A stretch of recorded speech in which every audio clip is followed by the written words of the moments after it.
రుణమాఫీపై CM Revanth రెడ్డికి BRS working president KTR సవాల్ విసిరారు. నువ్వు చేసిన రుణమాఫీ నిజమైతే నీ నియోజకవర్గానికి మీడియాతో కలిసి వెళ్దామని, ఒక్క రైతు వేదికలో 100% రుణమాఫీ జరిగిందని ఏ ఒక్క రైతు చెప్పినా తాను రాజకీయాలను వదిలేస్తానని, రాష్ట్రంలోని ప్రతి నియోజకవర్గంలో ఈ పచ్చి మోసాన్ని తాము ఎండగడతామని సీఎంకు దమ్ముంటే తన సవాల్ని స్వీకరించాలని ఛాలెంజ్ చేశారు.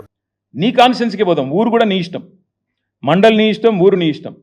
రైతు వేదికలు కట్టిండు కేసీఆర్, మంచిగా రైతులను కూర్చోబెట్టు. ఒక్క రైతు వేదికలో రైతులు కనుక 100% రుణమాఫీ అయిందంటే నేను అక్కడే నా రాజీనామా పత్రం స్పీకర్ గారికి పంపిస్తా, రాజకీయం వదిలేసి శాశ్వతంగా ఇంట్లో కూర్చుంటా. ఒక్క ఊర్లో, ఏదన్నా ఒక్క ఊర్లో చెప్పిస్తావా? నువ్వు చెప్పిన దానిలో వాస్తవం ఉందా? నువ్వు చెప్పిన లెక్క ప్రకారం రైతులు రుణమాఫీ జరిగిన విషయం వాస్తవమే అయితే కొడంగల్లో ఏ ఊరో నువ్వే డిసైడ్ చేయి, పోదాం. కేవలం కొడంగలే కాదు, మేము వదిలిపెడతా అనుకుంటున్నామేమో. మా నాయకులందరికీ నేను ఈరోజు పిలిపిస్తా ఉన్నా ఈ పత్రికా సమావేశం ద్వారా.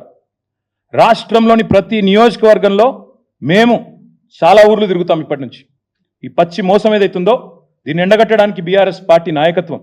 మొన్న మా తమ్ముడు వివేక్ గారు ఎట్లా కుత్బుల్లాపూర్ రూరల్ మండల్లో ఎంతమంది ఉంటే ఎంతమందికి అయిందో మొన్న వచ్చి ఇక్కడ ప్రెస్ మీట్ పెట్టి మరీ లెక్క చెప్పినాడు. రుణమాఫీ విషయంలో 1000 మంది ఉంటే కేవలం 100 మందికి ఇచ్చి మేము మొత్తం కంప్లీట్ చేసినామని పోజులు కొడితే, ప్రధాన ప్రతిపక్షంగా మా బాధ్యత మీ వాదనలోని డొల్లతనాన్ని ఎండగట్టడం.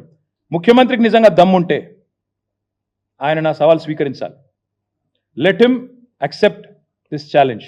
కొడంగల్ పోదాం, లేదా నీ ఇష్టం, ఉమ్మడి పాలమూరు, ఏ కాన్స్టిట్యున్సీకైనా పోదాం, నీ ఇష్టం. సొంత ఊరు కొండారెడ్డిపల్లికైనా పోదాం.